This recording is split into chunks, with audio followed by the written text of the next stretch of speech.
Hola, muy buenos días y bienvenidos al proyecto IPG Patsala de Español. Yo me llamo María Teresa Miramón y soy profesora visitante de la Universidad Jawaharlal Nehru en New Delhi. En esta universidad he impartido asignaturas como Historia Medieval de España, Historia del siglo XX de España y también Historia de España del siglo XX y diversas asignaturas de lengua española. Hoy vamos a comenzar con el módulo 16 del paper 13, que se titula Pedro Cieza de León, la crónica del Perú. En este módulo vamos a referirnos a la vida y obra de un cronista esencial para la historia del Perú, Pedro Cieza de León. Se trata de un soldado que llegó bien joven a las tierras del Nuevo Mundo y allí vivió en primera persona algunos de los principales conflictos que tenían lugar debido a la lucha por el poder. Cuando se convirtió en cronista, narró todos aquellos acontecimientos de los que había formado parte, aportando datos de gran interés sobre la cultura indígena presente en Perú. En su obra destaca la intención de narrar los hechos de forma objetiva sin tratar de mostrarse de parte de ninguno de los. Por otro lado, gracias a su obra y a las informaciones tan valiosas que en ella se encontraban, se pudo trazar la línea entre la historia del Perú antes de la conquista, durante la conquista y después de la conquista. En esta sección indagaremos en los pocos datos que existen sobre la vida de Pedro Cieza de León y explicaremos a grandes rasgos en qué consiste su obra más importante, llamada Crónica del Perú. Asimismo, haremos referencia también al contexto en el que se encontraba el autor cuando escribió dicha obra. Se trata sin duda de una figura esencial dentro de los cronistas de Indias y en concreto para la historia peruana. Así pues, vamos a pasar a la primera parte del módulo que se titula Pedro Cieza de León, contexto y biografía.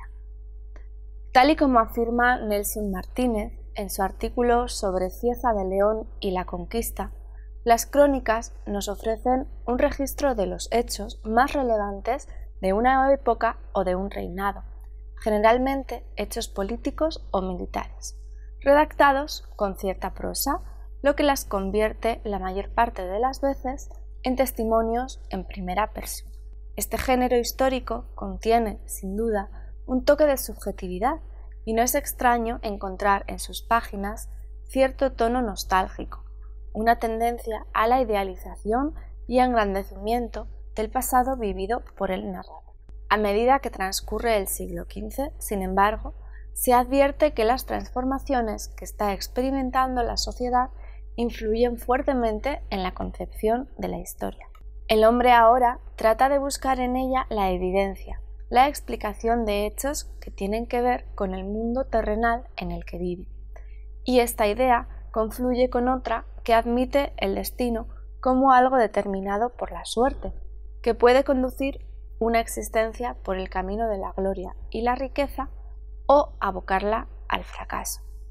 Son la ruptura y la concepción providencialista de la historia y los conflictos que surgen entre los defensores de la antigua y la nueva visión del mundo los rasgos que caracterizan, en definitiva, la historia del pensamiento y los conflictos europeos hasta muy avanzado el siglo XVII. Uno de los signos de cambio dentro de la historia que estaba teniendo lugar en las primeras décadas del siglo XVI fue el conjunto de tendencias e ideologías que hizo que la aparición de la Crónica de Indias fuera posible. Esta, como relato de la acción que con frecuencia debió ser escrito sobre la marcha, conformó una versión de los hechos que prontamente estableció sus propias formas literarias. Estas formas fueron el resultado de la urgencia que sentían los autores por contar a sus contemporáneos la realidad inédita que tenían ante sus ojos. La mayor parte de los cronistas que estuvieron en el nuevo continente no eran, sin embargo, ni hombres de letras ni hombres cultos. Como consecuencia, no tenían conocimientos apenas acerca de los problemas de la historiografía de la época, a excepción de Gonzalo Fernández de Oviedo y al padre José de Acosta. Misioneros como Fray Bartolomé de las Casas o Fray Bernardino de Sahagún sí contaban con formación letrada y gracias a ello escribieron sus crónicas sobre el Nuevo Mundo. Pero personajes como Álvar Núñez Cabeza de Vaca, Pedro Pizarro, Bernal Díaz del Castillo o Pedro Cieza de León se habían alistado como soldados de la conquista y no disponían de otra formación que la adquirida en el ejercicio de las armas. Muchos de estos soldados se convirtieron en los primeros escritores del mundo que recientemente había sido descubierto por España. Además, alguno de ellos, como Pedro Cieza de León, ha sido considerado entre los más meticulosos y veraces representantes de la historiografía de Indias. Los datos existentes de la biografía de Pedro Cieza de León son muy escasos. Ni siquiera se halla con exactitud la fecha de su nacimiento y de su temprana muerte. Hijo de Lope de León y Leonor de Cazalla, salió de su natal Sevilla hacia América con apenas 13 años de edad, hacia 1535, tal y como él mismo cuenta en su proenio de su Crónica del Perú. Estuvo en el Nuevo Mundo durante 17 años. Vamos a leer un fragmento que dice lo siguiente: Habiendo yo salido de España, donde fui nacido y criado, de tan tierna edad que casi no había enteros 13 años, y gastado en las Indias del mar Océano más de 17, muchos de ellos en conquistas y descubrimientos y otros en nuevas poblaciones. Así pues, nacido en el seno de una familia acomodada, hasta el año 1551, el momento en el que regresó definitivamente a España, tuvo una actividad frenética. Formó parte, con Alonso de Cáceres, de las expediciones a San Sebastián de Buenavista y a Urute en el 1537. También fundó con Jorge Robledo Santa Ana de los Caballeros en 1539, Cartago y Antioquia en 1541, en la actual República de Colombia. Combatió más tarde obedeciendo las órdenes de Sebastián de Belalcázar, lugarteniente de Pizarro y gobernador de Popayán, quien le concedió una encomienda. En 1543 se reunió de nuevo con Robledo, que había regresado a Indias después de un tiempo en España, con el objetivo de afirmarse en su gobernación de Antioquía y ampliar sus dominios, lo que motivó un enfrentamiento con Belalcázar. Cieza intentó hacerle cambiar de opinión acerca de sus propósitos, pero no tuvo ningún éxito, y Robledo fue vencido y ordenado ejecutar por Belalcázar en 1546. Un año más tarde, inició un viaje hacia tierras peruanas junto a Pedro de la Gasca en la expedición de la pacificación de Perú, tal y como nos cuenta el autor Martínez en su artículo por aquel entonces. Las luchas entre los conquistadores españoles por la posesión de ciertas regiones fueron bastante frecuentes, pero los enfrentamientos que tuvieron lugar en Perú, núcleo geopolítico de primerísima importancia en la conquista española, puesto que tenía por eje la región minera, estaban originados en la dirección bicéfala configurada por Pizarro y Almagro. A medida que se afirmaba el dominio sobre la región, se hacía más visible que los jefes tendían a desplazarse entre sí, y ello se convirtió en algo inevitable una vez que la distribución territorial que pudo haber supuesto la conquista de Chile, iniciada por Almagro, se vio detenida por la enconada resistencia de los indígenas y la sospecha de que carecían de metales preciosos. En 1548, Cieza se trasladó a la ciudad de los Reyes, la actual Lima, donde fue nombrado cronista oficial de Indias. Como acabamos de ver, cuando Pedro Cieza de León llegó a tierras peruanas en el virreinato, se estaba pasando por el periodo más agitado y violento a causa de las guerras civiles. Debido a esto, el soldado pudo vivir en primera persona y presenciar las ejecuciones de algunos rebeldes como Gonzalo Pizarro y Francisco de Carvajal. En 1550 recorrió los lugares más importantes del Perú, Cuzco, Potosí y La Plata, entre otros, recogiendo información con la que más tarde compondría su obra. En 1551, como hemos dicho, regresó a España y contrajo matrimonio en Sevilla con Isabel López. En la misma ciudad publicó la primera parte de la Crónica del Perú en 1553, poco antes de la muerte de su esposa y de la suya, que según algunas fuentes ocurrió en el año 1554. Según otros autores, la muerte de Cieza de León fue más adelante. Siglos después se publicó el resto de material que había escrito, que se titula Obra, Crónica del Perú. Su producción más importante y reconocida fue la Crónica del Perú, que consta de 4 partes. La primera parte se titula La parte primera de la Crónica del Perú, también llamada el Libro de las Fundaciones. Se basa en la descripción del territorio y de sus habitantes y se publicó en Sevilla en 1553. Se trata básicamente de la introducción de la obra en general, en la que describe las tierras y pueblos en los cuales se desarrolla la conquista impulsada por Pizarro y sus hombres. En ella puede advertirse, en la forma de exponer los acontecimientos, el impacto que causa en el narrador la realidad americana con la que se encuentra. Asimismo, en esta primera parte de su ambiciosa obra, añade detalles acerca de las costumbres y las tradiciones. Hablamos de un documento etnográfico de gran valor por los aportes que hace acerca de la religión, economía, creencias y organización de los indígenas americanos. En la obra se muestra el autor como un gran conocedor de la geografía peruana, su etnografía, su historia antigua y todos los aspectos que tenían que ver con la conquista. Asimismo, dentro de los escritos se refleja su carácter ecuánime y de orden, así como su cualidad de observador, como viajero e investigador de las realidades que ofrecía la Nueva Castilla. Considerando la época en la que Cieza tuvo que escribir y recoger datos, es de admirar la objetividad con la que lo hace.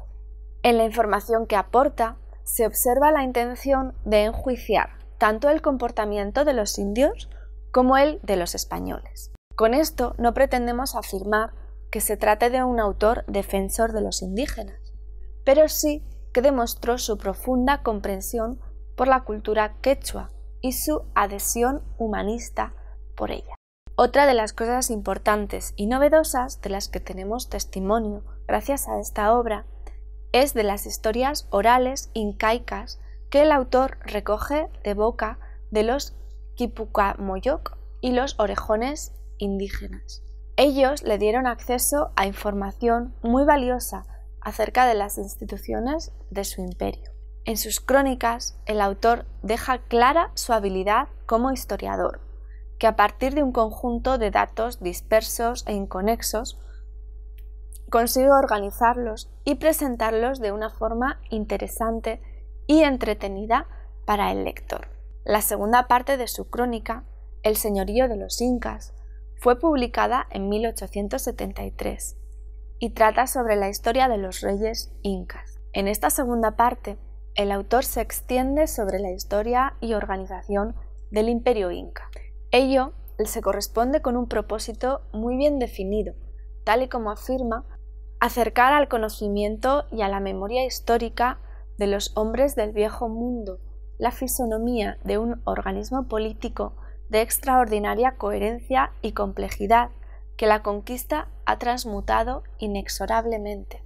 Ofrecer a los españoles los elementos necesarios para comprender cómo la comunicación cultural indispensable a una convivencia pacífica y a la educación en la fe cristiana de la población indígena pasa a través de la comprensión de formas de vida extrañas a la tradición histórica europea occidental. Según las palabras de Martínez Díaz, sería posible que la amistad que existía entre Cieza y el dominico Fray Domingo de Santo Tomás, indigenista y al mismo tiempo amigo de Fray Bartolomé de las Casas, influyera de forma decisiva en la forma de presentar los hechos del soldado cronista. La tercera parte de la obra se titula El descubrimiento y la conquista del Perú.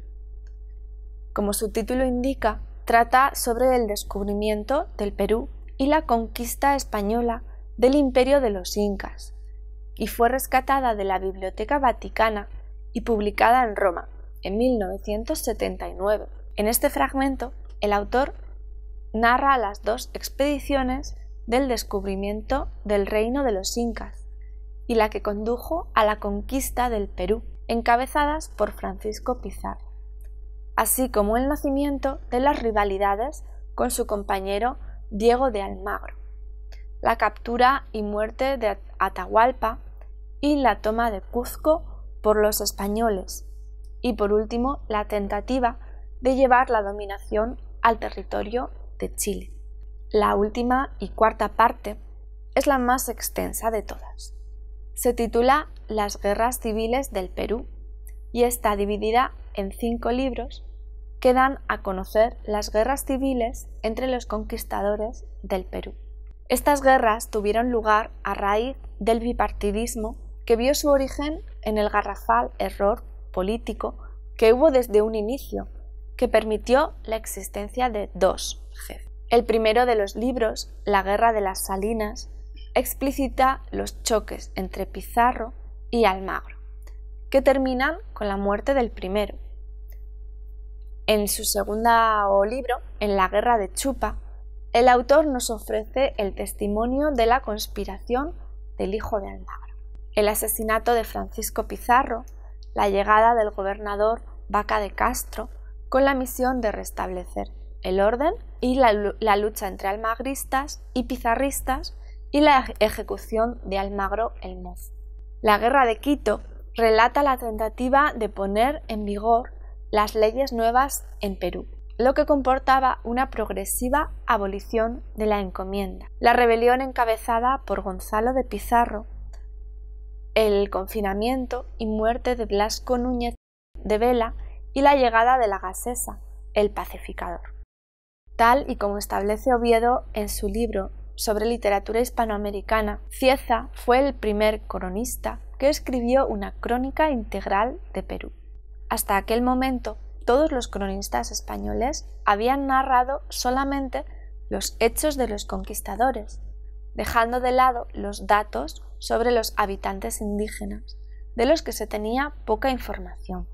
Cieza es el primero en abordar de forma rigurosa la historia prehispánica, desde un largo periodo antes de que los incas hasta la llegada de los españoles. Nuestro autor es el que inicia la conocida división de la historia del Perú en épocas preincaica e incaica, el descubrimiento y la conquista.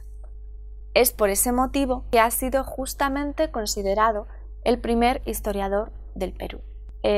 Podemos concluir este módulo destacando las aportaciones del cronista Pedro Cieza de León a la historia de la conquista en Perú. Gracias a su obra, a día de hoy tenemos acceso a información de primera mano que relata los hechos ocurridos en aquella época y los recibimos de los textos de un personaje que los vivió en primera mano.